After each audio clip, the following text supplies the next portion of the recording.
Good afternoon. Welcome to a rather late afternoon mull for Friday, the 15th of September.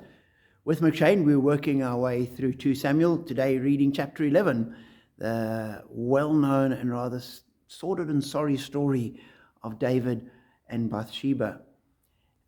Well-known, the army's off on a campaign. David's back in Jerusalem, walking around at night, sees Bathsheba bathing, invites her to the palace. They sleep together. She falls pregnant. He has her husband, Uriah, sent home, and after talking to him, sends him to his wife, assuming they will sleep. He will think that the baby's his. But Uriah is a man of integrity, and he doesn't go home.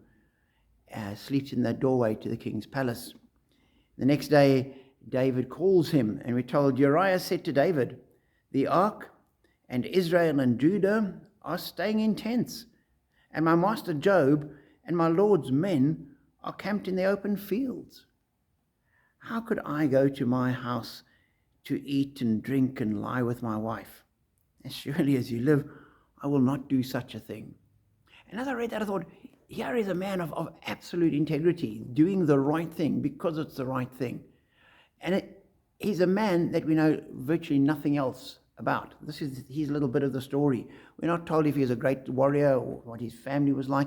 We're not told did he have lands? Was he a farmer when he wasn't out with the army? We know nothing about him except this bit. And we know that here is a simple man who didn't write the pages of history, didn't have a profound impact on the people of Israel or anything else. But he stood his ground and he did what was right. And today, 3,000 years later, we read about him, and he's a real example to us. And it's interesting, as I read through this, I thought, yeah, you have this man of integrity being presented almost as a contrast to David, who's manipulating and conniving and planning and taking his role as king for granted and not going to the troops and all those kind of things. And it really does. David doesn't look good, and Uriah just highlights how bad he actually is and how far he's slipped and how compromised he is. And so our challenge is to walk like Uriah did, to do the right thing because it's the right thing. And it's when simple people, when ordinary people live like that society is blessed and is improved. So challenge to us to do that. But at the same time, we recognize the grace of God, that despite David being who David was and who he seemed to be in this chapter, he repented and he turned back to God and he waited on God, and he could be described as a man after God's heart.